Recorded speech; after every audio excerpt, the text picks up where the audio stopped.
Bueno, denok hemen gaudenez, atxaldeon eta ongitorriak hasiera emateragoaz ezoiko osoko bilkura honi. Gaurkoan, gai zerrendan 6 puntu agertzen zaizkigu, eta hoien artean aurrenekoa 2018ko ordenantza fiskalen aldaketaren hasierako onarpena izango litzateke. Puntu honetan bozketara iritsi horretikan, ze bozketa konplexu xamarra da, gaurkoan 8 bloke bozkatuko ditugu.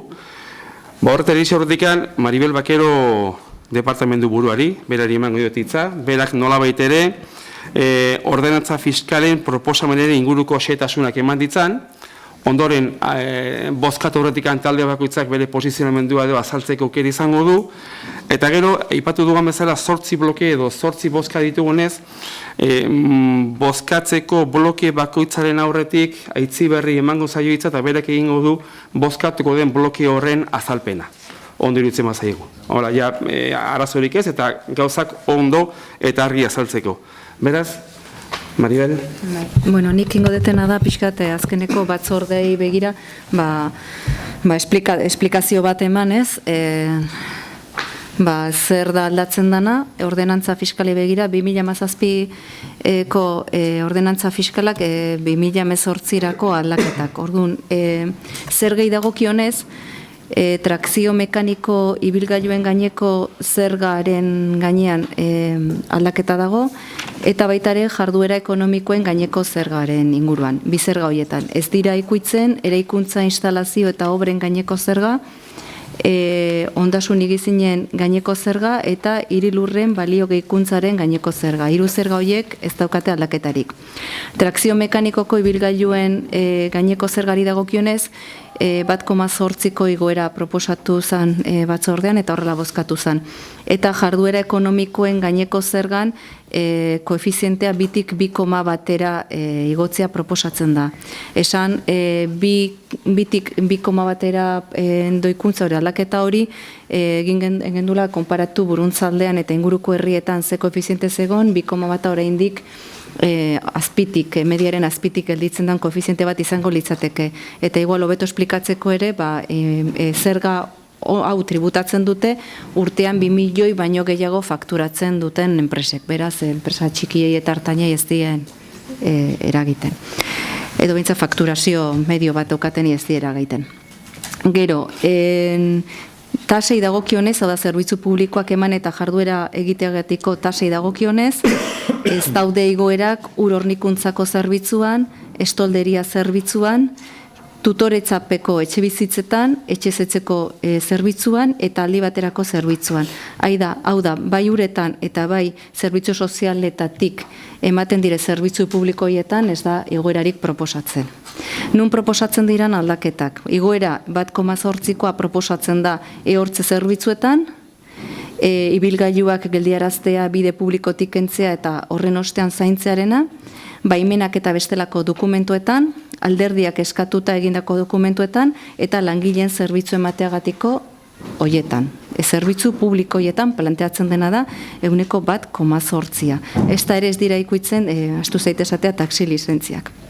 Beraz, planteatzen da igoera zerbitzu jakin batzuetan, baino gehien erabiltzen diran zerbitzuetan, hau da, edozein familiak sufritzen dituen zerbitzuetan eta zerbitzu sozialetatik eratorritako zerbitzuetan ez dago aldaketarik. Zaborrei dagokionez, aldaketa esaten degunean, hor esplikatu da batzordetan, zein da planteatzen den aldaketa, eta berez, pertsona batek edo famili batek erabiltzen balimadu edo berziklatzen balimadu edo egiten balimadu, berez, jetxiera bat izango litzateke ordaintzen duen tarifan. Hau da, lehen planteatzen zen, 3 hilabetean 26,5 euro pagatzea, eta orain, zerbitzu berri honetan, 3 hilabetero 25 euro pagatzea planteatzen da. Badakigu, orain giltzen zerbitzua, edokien ontzen marroia ez dala, edokien ontzen marroia irikitzen da egunero, bai. Baino bestela grisa edo ez da egunero irikiko. Beraz, aldaketak daude, planteatzen da iruilean 9 aldiz, egun ezberdinetan irikitzea edukinontzi marroia, badakigu eta diskutitu dugu, behar bada ez dela proposamenik egokiena, baino aztertu nahi dugu hemen gabonak bitartean edo urtarrila bitartean nola funtzionatzen duen, ze zaborren eta sari inguruko erabakia indarrean sartuko litzateke ez urtarrilaren batean, baizik eta apirilaren batean. Orduan, ikusiko bagenuke zaborraren inguruan barazo asko suertatzen direla edo orain aurrekusten ez dugun zerbaitekin topatuko bageinake oraindik denbora izango genuke hori moldatzeko. Batzordera eramateko, datuekin batzordera juteko eta tasa hori moldatu alizateko. Beraz, dira, batzuk gehien erabiltzen diran tasak ez dute presio fiskal igotzen eta gutxien erabiltzen diren tasa zerbitzu publikoak izaten dute 1,8ko igoera. Beste kasu batean, udalaren espazioak modu pribatuan erabili edo modu berezian ustigatzeatik tasak, ibilgailuen espalioetik sartzea planteatzen da 1,8ko egoera, eta bide publikoen erabileragatik ere 1,8ko egoera planteatzea. Ez dira ikuitzen hornikuntza zerbitzua ustiatzen duten enpresen koefizientea 1,5koa dela, foru arauak horrela planteatzen du, eta guk hori ezin dugu modifikatu, foru arauak modifikatzen baitu, eta baratze ekologikoen tasa ere ez dugu igoerarik proposatzen, berdin jarraituko luke. Eta azkeneko blokeari dagokionez, behintzat hemengo blokeari dagokionez, prezio publikoi dagokionez, dokumentuen kopiak aldaketa badago, baina aldaketa hori da merketzeko, planoen kasuan merketzeko, eta ondasunen aprobetxamendu eta ustiapena, hau da gazteleku, lekaio eta saro eta ludotekakoak berdin mantentzen dira.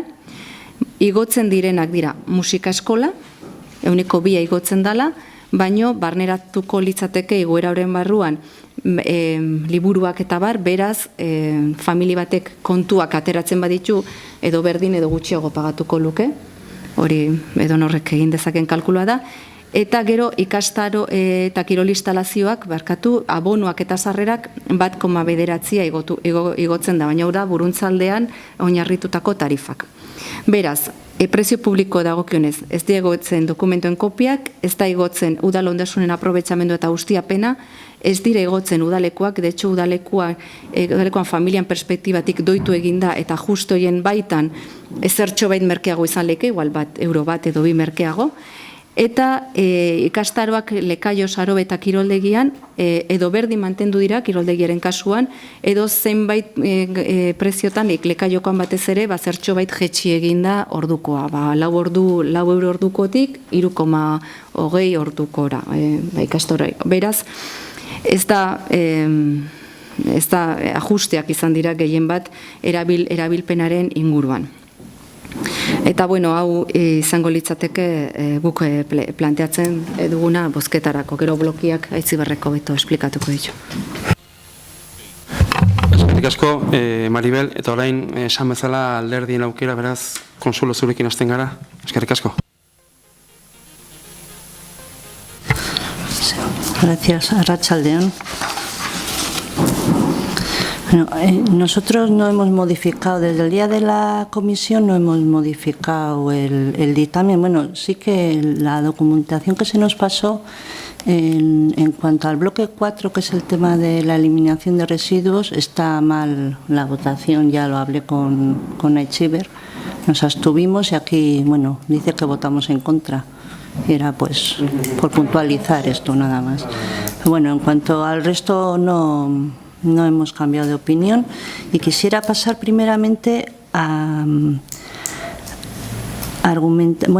leer lo que vamos a votar a favor y lo que vamos a votar en contra, y después ya en segundo punto pues ya argumentaríamos el sentido del voto. Bueno, pues queríamos decir que vamos a votar a favor de las propuestas de bonificaciones, exenciones y reducciones, o sea, el bloque 1 y 6. así como la del impuesto regulador sobre actividades económicas, que se propone una subida del 0,1, creo que es el bloque 3. Sin embargo, vamos a votar en contra de la propuesta de subida del 1,8 en los impuestos de vehículos de tracción mecánica, el bloque 2, prestación de servicios públicos y actividades, bloque 5, tasas por la utilización privativa o aprovechamiento especial de dominio público municipal, bloque 7, precios públicos por la prestación de servicios por la realización de actividades municipales, bloque 8, y otro capítulo aparte nos merece el bloque número 4, que es el servicio de recogida y eliminación de basuras.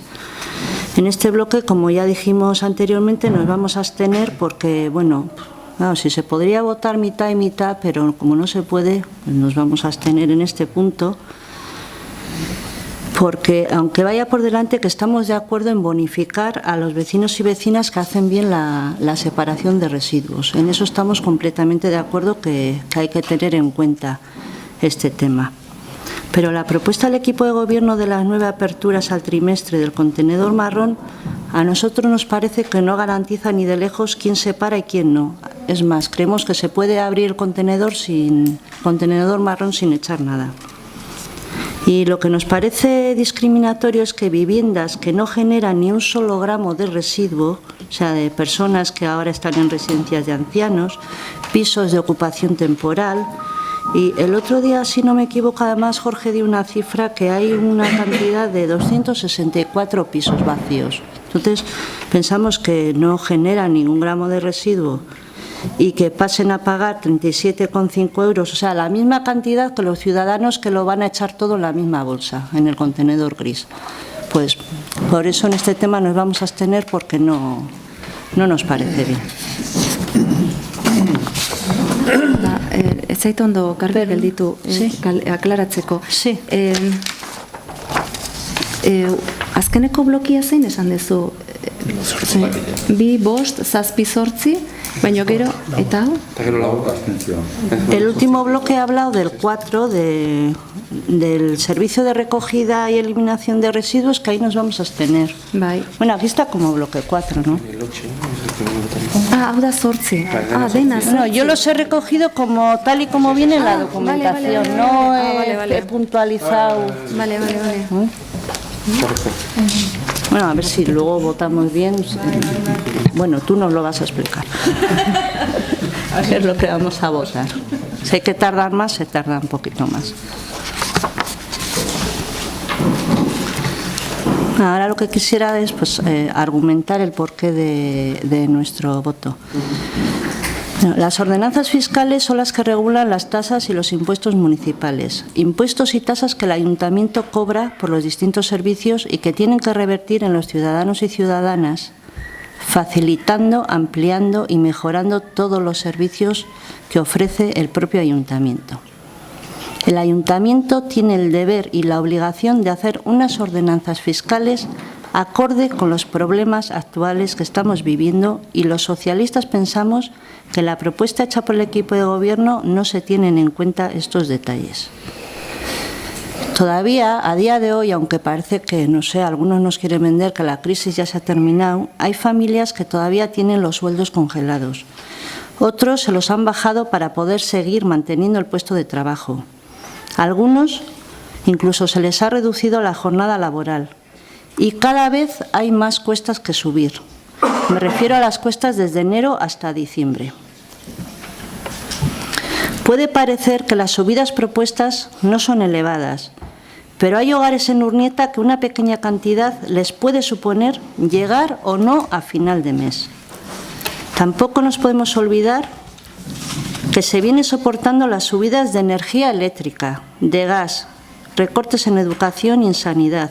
Y el ayuntamiento no puede cerrar los ojos ante esta situación, y mucho menos agravarla con impuestos y tasas, con sus impuestos y tasas municipales.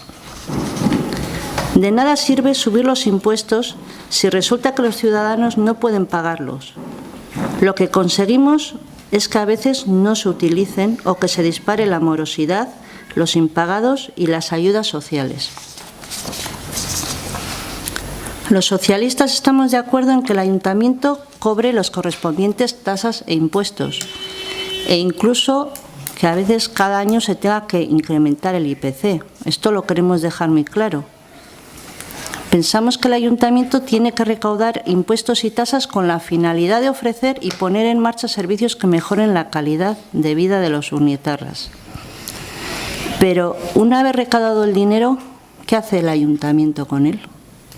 ¿A qué se destina el dinero cobrado por la subida de impuestos y tasas?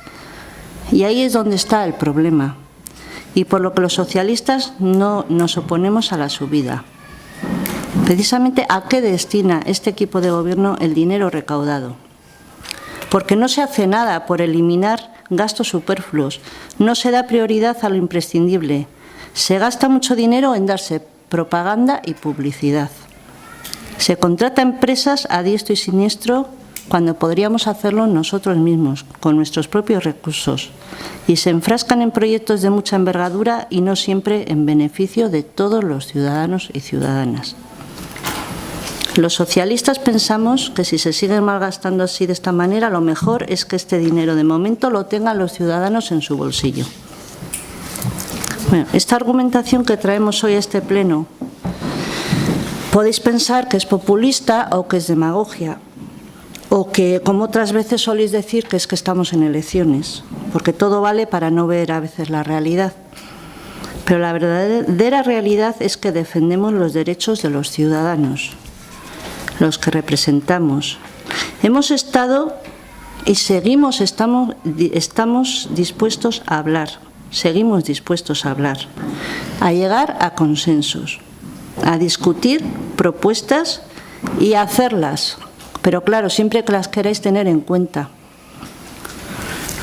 Porque todavía, hace un año propusimos que se hiciera una bonificación a las familias numerosas de régimen general y se ha quedado ahí en el cajón desde el año pasado. No se ha tenido en cuenta. Seguimos pidiendo que se haga un estudio verdadero y real de la Escuela de Música. Decimos que sí, pero se sigue estando sin hacer ese verdadero estudio de la Escuela de Música. Y bueno, y ya aquí entramos en las bonificaciones que seguimos solicitando desde hace años, porque se va a subir el 1,8, pero las instalaciones deportivas, como estamos mancomunados, se va a subir el 1,9. Es lógico que como estamos mancomunados, pues que paguemos el mismo precio. Pero hace años venimos pidiendo que a los urnietarras se les tenga en cuenta que no tenemos los mismos servicios que tienen el resto de Burunchaldea. Eso, a lo mejor, Miquel, tú como llevas menos tiempo, pues no lo has oído, pero Maribel, que lleva años, siempre hemos pedido que a los urnietarras se les tenga en cuenta que a la hora de utilizar las instalaciones deportivas, pues no tenemos los mismos servicios. O sea, que propuestas ya hacemos. Pero bueno, aunque hacemos propuestas, parece que, no sé, de momento no las queréis tener en cuenta. O sea que este es nuestro argumento para las ordenanzas fiscales de este año, del año 2018. Eskerrik asko, Consuelo. Miquel, ¿está? Bai, arratsaldeon zioi. Bueno,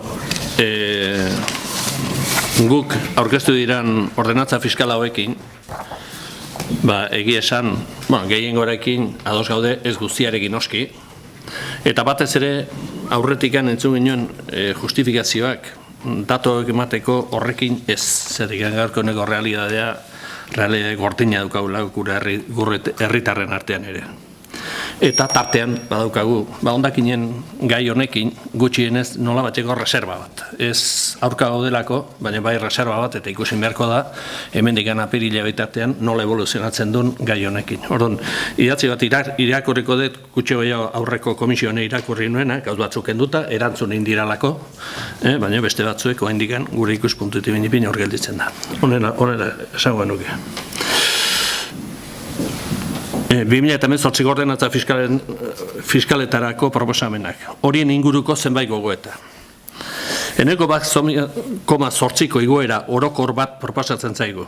salbuespen, ura, zaborra eta bar, hain zuzen ere 2017ko abuztuaren 31ko KPIa urtekoa Eusko Komunitate Autonomoan barruan. Horretarako argudiatzen da 2013 urtetik ez dela ordenantza hauetan inolako igoerarik aplikatu. Baieztapen hori egia izan arren orokorrean, horren atzean bazegoen arrazoi bat. Urte horietan guztietan eta baita oraindik ere horretaren zati handi bat krisi ekonomikoa jasaten ari zela eta ari dela urte bakarren batean gainez KPIa 0pekoa izan da eta besteren batean gutxigatik gainditu du 0%. Eta horixe izan da urte horietan zergak eta tasak igo ez izanaren arrazoia. Gaur bertan bai ez da genezake bizitzaren kostu 1,8an hasi bada ere soldaten igoerak ez dutela halako bilakaerarik izan. Krisi ekonomikoaren garai honetan, gizarte sektore gehienak edo ia denak galdu dute erosteko ahalmena, aparteko salbuespen bitxiren bat kenduta. Eta ez dezagun ahaztu, krisi horrek irauten duela oraindik ere gure gizarteko hainbat arlotan. Konbenio kolektiboetan egiten ari diren eskaintzak, bai enpresa pribatuetan, bai instituzioetan, KPIaren azpiti daude, eta beraz, KPIaren aplikazioa sistematiko hori ez legoke justifikatua. Hala bada, aurten ados egun ginateke 1,8ko igoerarekin, neurri berean egia baita krisiaren ondorioz behar sozialek ere hazi egin direla, eta udalak behar hauei erantzuna eman behar diela alduen neurrian. Bestalde, apartaduan sartuta, bestalde, uraren prezioa mantentzea egoki deritzogu. Eta gainerako proposamen multzoari dagokionez badira batzuk berriro hausnartzea eskatuko genituzkeenak. Organikoaren edukontziaren erabiltzai kuota gutxitzea egoki deritzogu. Baina ez dugu egutzat jotzen autokomposta egiten dutenei aplikatureko kuota eta edukontzi marroia erabiltzen dutenen kuota parekatzea. Autokomposta egiten dutenek tratamentura bidalitako hondakin kopurua gutxitzen dute. Eta aldiz, edukontzi marroia utzitako hondakinen tratamentua behar dute ondoren. Beraz, hau kontuan hartu beharko litzateke. Apirilean batean ikusiko dugu. Jarduera ekonomikoen zergaren gaineko igoera, buruntzaldeko bate bestekoaren zuzena deritzegu. Beraz, hori izango litzake gure planteamentua, gai honekin, diskusio gehiagotan sartu gabe, zeratik komisioan ere gure planteamentuak ni uste nahiko garbi gelditu ziraldatak duen. Beraz, guk hondakinen gaiakin abstentzioa egingo genduke, beste gainontzekoekin ados gendeke. Eskerrik asko, Mikel, eta alderdien amitzeko, Maribel, zuri duztik duzut. Bai, ni saiatuko naiz erantzuten. Alderdi sozialistari erantzuteko, nik ondo ulertu deten, beraiek plantatzen dute lehenengo blokeari baiezkoa ematea, laugarren blokeari abstentzioa, bosgarren blokeari ezezkoa, bai? Ezezkoa, seigarren blokeari baiezkoa, zazpigarren blokeari ezezkoa, eta zortzigarren blokeari ezezkoa. Hori da nik ulertu detena. Eta gehien bat, esplikatu danaren arabera, badirudi igotzen dela, ordenantza fiskalak igotzea suposatzen dutela, eta hori dela eta ez direla aprobatzen. Nik bakarrik azkeneko blokeari jungo naiz. Eta nik uste eta esplikatu detela. Azkeneko blokean, 8. blokean, planoaren kopiak jetxi egiten da prezioa. Ez da igotzen. Bozkatuko dezue planoen prezioa jeistearen kontra. Udal ondasunen aprobetxamenduaren ostapenean ez da igoerarik egoten. Ez dago igoerarik. Ez dago. Musika eskola 2ko igoera da, baina liburuak barruan txertatuta daudenez, edo hauen kopiak, ez dago igoerarik. Udalekuetan ez dago igoerarik, dago ajuste bat. Eta, de hecho, ajuste horren baitan nik kalkulatuen nire situazioarekin, eta merketzen da euro bat edo 2. Arte plastiko artizautza eta asialdia eta, hau da, sarobek lekaiok batez ere eskaintzen dituen eta ikastaroetan prezioa jaitsi egiten da. Ez da igotzen, prezioa jaitsi egiten da. Hor bakarrik eta kiroliztazioko jardueretan ere prezioa mantentzen da. Igotzen dana bakarri da kirolinstalazioak 1,2 buruntzaldea estimatzen duena. Orduan berez, igoera bakarra hor dago, ez gainontzekoetan. Gainontzekoetan prezioa jaitsi egiten dalako orokorrean. Gutxi, baino jaitsi egiten da, baina 1,2 ere ez da asko igotzea. Eta esaten da, ezin ditugu egoera txarragoan gaudela. Bueno, baino erabiltzen ditugu 4 kiroldegi, ez bat, 4. Eta obrak egiten ditugunean, segurazke gure kiroldegia hoberena izango da, orduan berriena izango dalako, baino baita ere onartuko ditugu prezioak buruntzaldekoak. Ez dugu gehiago ordainduko. Hori dakar, komunitatean edo ez, bata besteerekin elkarlanean aritzea, batzuetan gu okerrago daukagu eta besten aprobetxatzen dugu, eta beste batzuetan igual pixkatu beto daukagu, baina bestek gure ere aprobetxatzeko aukera izango dute. Beraz, nei asko harritzen nago Alderdi Sozialistak ezezko botoa ematea 8. blokeari, ez da presio fiskala igotzen, jaitsi egiten da. Presio fiskalari dagokionez, presio fiskalari eta hau da datu importanteena da, presio fiskala jaitsi egiten da. Ez da presio fiskala igotzen familia batentzako. Familia medio bat hartuta, 2017ko presio fiskala birziklatzen badeu, noski, 625 euro pagatzen zitun joan den urten, eta kontatzen dugu ura, zaborra, trakzio mekaniko ibulgailuak 1,4, media hori atatzen da, eta ibia. Eta 2018 urtean, familia berdinak pagatuko lituzke 2,50 euro gutxiago, da 623 euro. Orduan, presio fiskala ez da igotzen, presio fiskala jaitsi egiten da. Eta igotzen diran, tasa horiek dira, dokumentu bat eskatzera zatozenean udaletxea, horrelako, ez da egunerokotasunean jendeak erabiltzen duen zerbitzua. Eta hori igotzen dela da 1,8. Beraz, gauzak bere lekuan usteko. Ez dira, ez da, herritarrek, ordenantza fiskalekin, ez dute aldaketarik somatuko beren patriketan. Bai?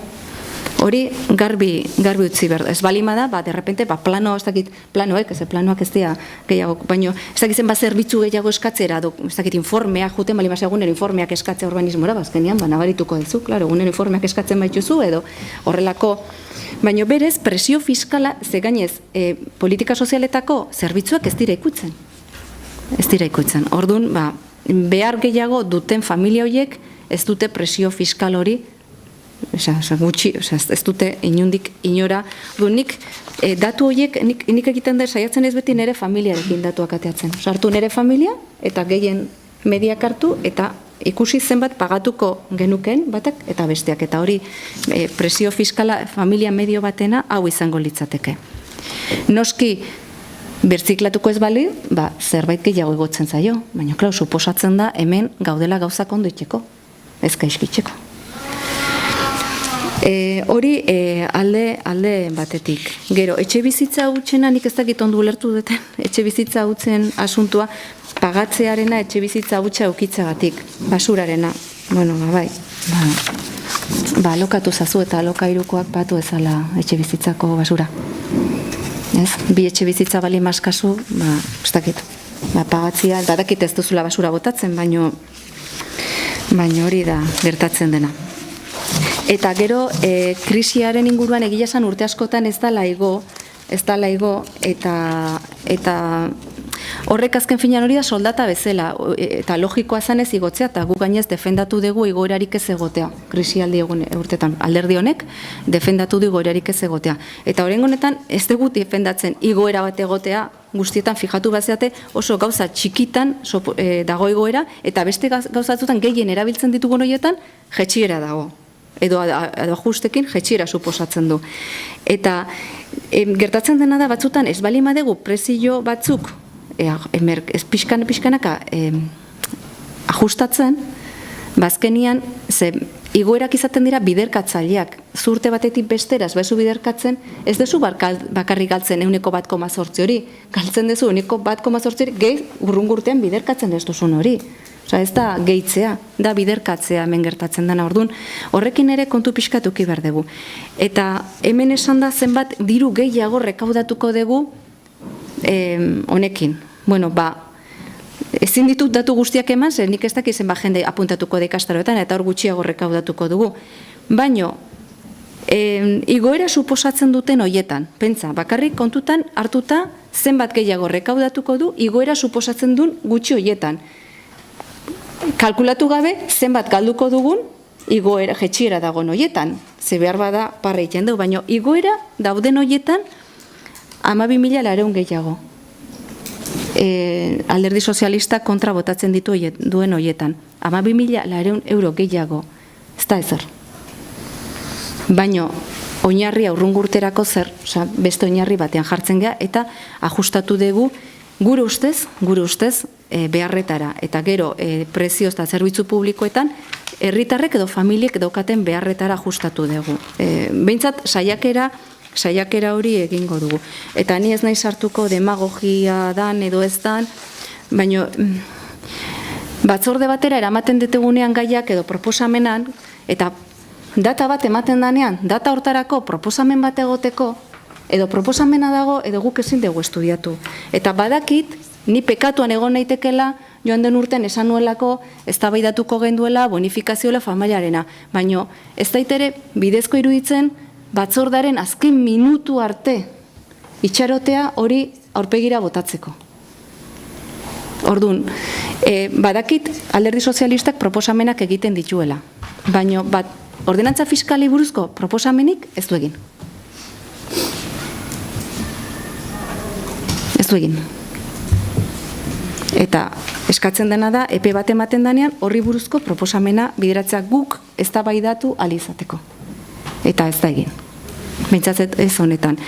Eta, bueno, Euskal Herria Bilduri erantzunez, basurena, ikusiko dugu, guretzako ere, izango da pixkat, estudiatzea. Nik ez dakit, asmatuko dugun 7 aldiz, edo 9 aldiz, irekitzarekin, edo dagokinarekin, konposta eta autokonposta, eta, ikusiko dugu, benetan ikusiko dugu, hori, etxein beharko dugu, bale, besterik ez. Eskerrik asko, ez dakit erantzun nahiko zenuketen, Consuelo, Mikel, zerbait esaniko zenuketen, bueno, orduan, alderdietako iritziak garbi gelitu dira, eta horrein baita ere horrelako argitasunarekin bozkatzera hasteko aukera daukagu, eta hortarako Itziberrek lagunduko digu blokeen azalpenak ematen. Bueno, aipatu bezala 8 bloke dira, bale? Eta aurreneko blokean sartuta dazkaguna trakzio mekaniko ibilgailuen gaineko zerga, ondasun ezinen zerga, jarduera ekonomikoen zerga, eta eraikuntza instalazio obren gaineko zergan obariari dagokiona, obaria sartzea. Orduan, aurreneko blokea hori izango litzeke, hain bozketa pasatuko gineke. Nik izen guztietat desango, Nik aipatu... Bai? Ez, no, eso está en otro bloque. Ehortzena beste bloke batean dago. Esa traducción, ¿no? Ehortze, servicio jurídico está en el quinto. Bai, jo, markatu, bai. Bueno, orduan, aurreneko blokearekin hasiko gea, eta beraz, Aitziberrek esandako 4 hoien inguruko obarien, beraz, bloke horretako aldeko bozkak. Vale, bigarrengo blokearen azalpena, Aitziber. Bigarrengo blokean dakaguna, trakzio mekanikoko ibilgailuen gaineko zergaren tarifen igoera. Beraz, bigarrengo bloke honen aldeko bozkak, ezezkoak, eta ja deno bozkatu dugu. Aitziber, 3. blokea mesedez? 3. jarduera ekonomikoen gaineko zergaren koefizientaren igoera. Proposamena 2 batekoa da, beraz, 3. bloke honen aldeko bozkak, hau batez, Aitziber, 4. mesedez?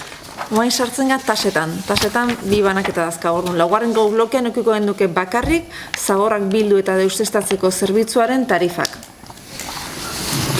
Bale, beraz, laugarre bloke honen aldeko bozkak, ezezkoak eta orain abstentzioak. Bale, bosgarrengo blokea Itziber. Bosgarrengo blokean tasakin jarraitzen dugu, eta hemen dazkau tarifa ezberdinak sartzen dira. Ehortze zerbitzuak, ibilgailua geldiarazteko zerbitzua, baimenak eta bestelako dokumentuai dagokien tarifak, alderdiak eskatutako dokumentuak eta langileen zerbitzu ematea. Izango litzake dakazuten dokumentuan, 5. horritikan hasita, 9. horrira diktameneko dokumentuan. Beraz, 5. bloke honen aldeko bozkak, ezezkoak, ados, guztia bozkatu dugu. 6. pasatzen gara. 6. blokean, daka udalaren espazioak modu pribatiboan erabili edo modu berezian ustiatzeko tasai dagokiona. Hor, dakagu aurrenekoa da salbuespena. Beraz, 6. bloke horren aldeko bozkak, hau batez, 7. puntura pasatzen gara orduan. 7. blokean, berdinean, tasa berdinean, baina kasu honetan tarifan aldaketa. Bai, ibilgailuak espolietatik sartu eta bide publikoaren ere erreserba egiteko tarifen aldaketa, eta lurreko, aireko eta lurrazpiko bide publikoen erabilera pribatibo edo ustiapen bereziaren tarifak. Beraz, 7. bloke honen aldeko bozkak eta ezezkoak. Bale, eta azkenekoa. Eta azkenik, prezio publikoen aldaketak. Zerbitzuak eskaini edo udal jarduera gurutzagatiko, prezio publikoa arautzen dituen ordanentzatako tarifan aldaketak. Eta azkeniz beraz, 8. blokearen aldeko bozkak eta ezezkoak. Bale, orduan honekin ikuste eta aurreneko puntuari amaiera ematen diogula. Eta Zoiko udalbatza honetan, 2. puntura pasako ginateke. 2. puntu hau, David, 2. puntu honetan, 2018 urterako autotaxi zerbitzuaren tarifak onartzea. Autotaxi zerbitzua, ez da, urteroko kontua, urteroko leloa. Epe honen inguruan, eta aurten, azaroaren 14aren baitan, Urnietako udalbatzak urrengo urteari begira, herri barruko taxi tarifen inguruko proposamen berria bidali behar dio Eusko Jaurlaritzari. Esan bezala, Urnietako udalari dagokio proposamena bideratzea, batzuentzako, besentzako justu ez justua, egokia ez izan arren, baina bidali beharren gaude, legeak ala esaten duelako. Azken 3 urteetan egia esan inolako igorerik ez da eman, eta urtengorako proposatzen dena da, eta horretarako buruntzaldeako taxi batzordea elkartu zen, eta bertan eskualdean operatzen duten 2 taxi konpainiek, herrietako taxistak eta eskualde osatzen dugun udaletxetako arduradunak han elkartu ostean, proposamen bat luzatu genuen, hain zuzen ere, 2016 eta 2017ko uztailen bitartean, urte horretako interanuala den KPI-a 1,6 izan denez, 2018ko herri barruko taxi tarifen inguruko igoeraren proposamena 1,6ko data horretan edo kopuru horretan ezartuz. Hau da, gaur nolabait ere bozkatu behar duguna, erabakiak 2 puntu ditu, lehena 2018 urterako taxien herri barruko tarifak onartzea, bigarrengoa erabakia Eusko Jaurlaritzako ekonomia eta ogasun sailera bideratzea, eta horri aipatzen da eskuan operatzen duen konpainietako bat, Agitas, besteari ere, Getaxiri ere, evidentemente jakinarazi beharko zaio, hemen hartzen den erabakia. Eta bozkatu horretik norbait zerbait esan nahi baldin badu, bestela bozkatu egingo genuke. Ni bozkatu egingo genuke. Hobeto da bozkatzea. Beraz, autotaxi zerbitzuen inguruan 1,6ko igoera hori onartzearen aldeko bozkak. Hirugarren puntura pasatzen gara. Hain zuzen ere, adineko pertsonen eguneko arretarako udal zerbitzuaren araudiaren hasierako onarpena. Aurreko urtean, gizarte zerbitzuen dekreto kartera onartzerekin bat, Euskal Herrian gauden erakunde desberdinek, bai Eusko Jaurlaritzak, Aldundiak, eta erakundek, toki administrazioek, udalek, hartzen genituen eskuduntza edo kompetentzien inguruko banaketa bat egin zen, ezta? Eta banaketa horretan, toki administrazioi, kasu honetan udalei, kasu honetan Urnietako udalari, bi zerbitzu berri asumitzea tokatzen zaigu. Horietako bat, gaurkoan nolabait ere onartu nahi dugun ordenantzaren erantzuten dion adineko pertsonen eguneko arretarako udal zerbitzua. Ez dauka zerikusirik Aldundia jadenikan eskaintzen duen eguneko zerbitzuarekin, baizik eta udalari dagokion eskaintzea beste tipologia bateko herritarren beharrak erantzun ahal izateko. Orduan, zentzu horretan, eskualde mailan landu den gai izan da, eta eskualde mailan araudia egiteko garaian puntu nagusienak amankomunean landuko dira, nahiz eta ordenantza bakoitzak herri bakoitzean puntu bereziren bat beste izateko aukera bermatu. Horren baitan egia esan da, nahiko orokorrak eta nahiko antzeko dira arautegi hauek, onartu direnak, bestatzu gorendikan onartze bidean dira, baina bai teknikoki politikoki hartutako erabakia zentzu horretan doa. Orduan, gaurko honetan onartzen den ordenantza edo arautegi honekin, datozen hilabetetan indarrean jarriko den zerbitzu berri honen inguruko aurreneko pausua suposatuko luke. Hori izan da gero, bozkatu horretikan, ez dakit norbaitek zerbait esatekorik daukan, bestela bozkatu egingo dugu, garbi balima dago, bozkatu egingo dugu. Beraz, adineko personen eguneko arretarako udal zerbitzuaren araudiaren hasierako onarpenaren aldeko bozkak, eskerrik asko, eta laugarrengo puntura pasatzen gara, hain zuzen ere, hau urriaren 16an landutako lurralde batzarrean AIU 17 Maineroko kalearen izena eta zenbakien onarpena. Guztio dakigu, AIU 17ko eremu horretan, Mainero bezala ezagutzen den eremu horretan, bi etxe bizitza altxa direla, eta orduan, lurralde batzorde horretan, bi eraikin horiei jarri beharreko izenaren inguruko proposamena, eta ere berean baita ere bi etxe horien inguruko zenbakien edo proposamena bultzatu zen. Kalearen izanari dagokionez arkabe izena proposatzen da, eta zenbaki dagokionez udaletxetikan gertuen dagoen erekinetikan hasita hori izango litzateke arkabe 2 eta behek aldean dagoena izango litzateke arkabe 4. Hori da proposamena, ez dakit proposamena bozkatu horretikan zerbait esan nahi den, edo bozkatu egingo dugu. Beraz, AIU 17ko kalearen izena arkabe izatea eta zenbakiak goitik hasita 2 eta 4 izatearen aldeko bozkak.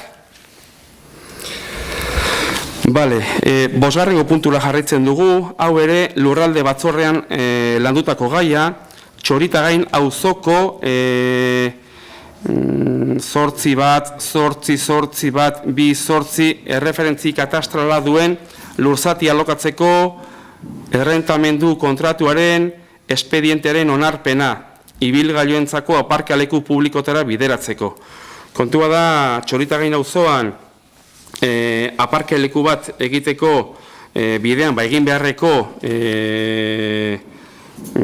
prozedimenduaren barruan aurkituko ginateke, ondasun erkidego bat osatu dute Txoritagain auzo horretan dagoen eremuko jabeek, eta bereiek udaleri errenta proposamen bat edo alokairu proposamen bat egin diote, eta gaurko honetan hori izango litzateke nolabait ere onartzea planteatzen edo proposatzen dena. Puntu batean neuzkan puntu horiek, eta berehala hori da.